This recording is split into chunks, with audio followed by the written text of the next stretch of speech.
Continuing on.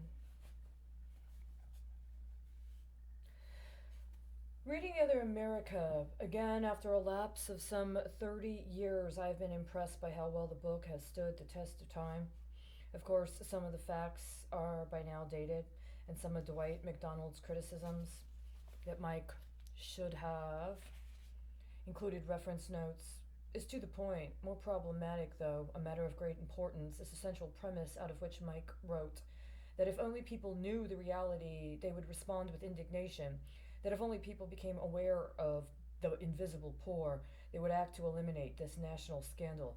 Alas, we have seen in the intervening years that people can indeed know and yet remain passive. In fact, that some know and can even become calloused. All of us who live in big cities share the experience of having learned to walk past the homeless as if their being on the streets were some sort of natural event. Maybe we dig up a few coins, maybe we don't, but the indignation we may have felt upon first noticing the homeless gradually wears off. I suppose Mike came to recognize this with the passage of the years, but I think that somehow he could not quite bring himself to acknowledge it. Some remnant of his early Christian belief, some part of the ethic he had learned from the Catholic worker movement, led him to feel that sooner or later human beings will respond to a moral appeal. I can almost hear him saying, they must.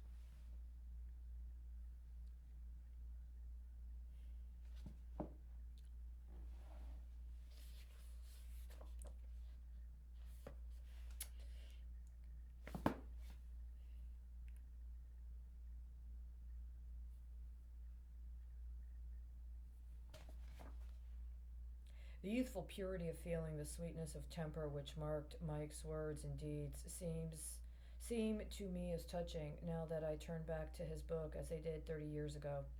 Even after becoming a socialist leader without very many followers, Mike never spoke with the dryness of soul one finds in many a professional politician, including some on the left. One felt about him that the compassion in his books came out of the very depths of his being. The prose of the other America is clean and lucid. Mike structured his book as a sequence of vignettes, poverty here, poverty there, with appended sketches of the moral and psychological costs, and just enough of a sprinkling of statistics to back up his case. One of the first questions he had to confront is by no means as simple as it may seem. What is poverty? He defined it as a historically relative concept, clearly different in a rich country like the United States from what it would be in a stricken country like Bangladesh. There are new definitions in America of what a man can achieve, of what a human standard of life should be. Those who suffer levels of life well below those that are possible, even though they live better than medieval knights or Asian peasants, are poor. Poverty should be defined in terms of those who are denied the minimal levels of health, housing, food, and education that our present stage of scientific knowledge specifies as necessary for life as it is now lived in the United States. He added emphasis in the quote. At the time Mike wrote, the U.S. Bureau of Labor Statistics estimated that $4,000 a year for a family of four and $2,000 a year for an individual living alone constituted the dividing line between modest well-being and poverty. According to Mike's estimates, this meant that between 40 and 50 million Americans, or about one-fourth the population, were living in poverty. This came as a shock to many people. They refused to believe it. They thought Mike was exaggerating. But he was merely following official statistics, and everything that would later happen in this country suggests that he was essentially right. People had only to remember Franklin Roosevelt's famous phrase, one-third of a nation ill-housed, ill-clad, ill-nourished. In the 1930s, during the depth of the Depression, we were better prepared to acknowledge such dismal facts than we were in the 1960s, a time of widespread social delusion. One of the most interesting points in The Other America is Mike's insistence that poverty is not just one social attribute among others. It is an encompassing condition. Experienced for any length of time, poverty made people feel hopeless and passive, yet prone to bursts of violence. The poor are lonely and isolated, often rigid and hostile.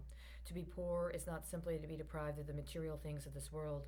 It is to enter a fatal, futile universe, in America within America, with a twisted spirit. At another point in his book, Mike offered a still more vivid description of the extreme states to which poverty could drive people. The Other America is becoming increasingly populated by those who do not belong to anyone or anything. They are no longer participants in an ethnic culture from an old country. They are less and less religious. They do not belong to unions or clubs. They are not seen, and because of that, they themselves cannot see. Their horizons become more and more restricted. They see one another, and that means they see little reason to hope. Okay, now it's gotten too much. Little reason to hope.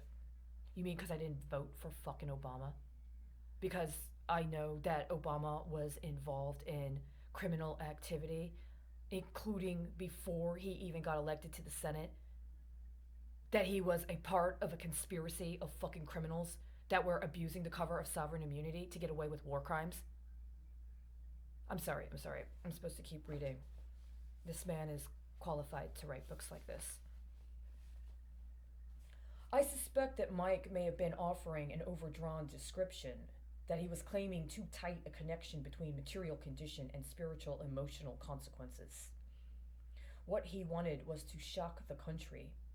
He wanted to show that there was a vast difference between, say, the poverty of earlier immigrant generations, which could hope that hard work and frugal living would enable them to improve their lot, and the poverty of the kinds of people he was describing: the blacks driven off southern plantations, the folks rotting in Appalachia, the slum dwellers who see no escape.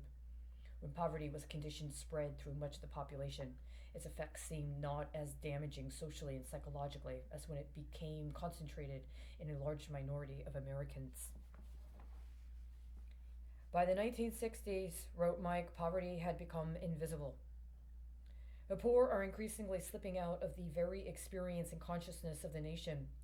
If the middle class never did like ugliness and poverty, it was at least aware of them. Across the tracks was not very long a way to go. Now the American city has been transformed. The poor still inhabit the miserable housing in the central area, but they are increasingly isolated from contact with or sight of anybody else. Finally, Mike's book was a cri de coeur, an appeal to the conscience of the country. How can you allow such a scandal to fester in this country? I wish I knew the answer to that question, since it would tell us a great deal, not necessarily pleasant, about the moral and psychological composition of the American people. True, during the 1960s, as a result of the once famous war against poverty, there was a significant reduction in the number of poor Americans. But the trend became reversed in the 1970s and 1980s. Now, some 30 years since Mike's book came out, there have been thousands of articles and speeches, scores of books depicting and analyzing poverty. Everyone has had a say, yet poverty remains. This is not the result of some decree of nature, as certain benighted souls maintain, nor is it a result of the laziness of the poor, as some cab drivers and right-wing ideologues will tell you. It is due to social neglect and cynicism. It is due to a failure of political will. It is not that the means do not exist. ...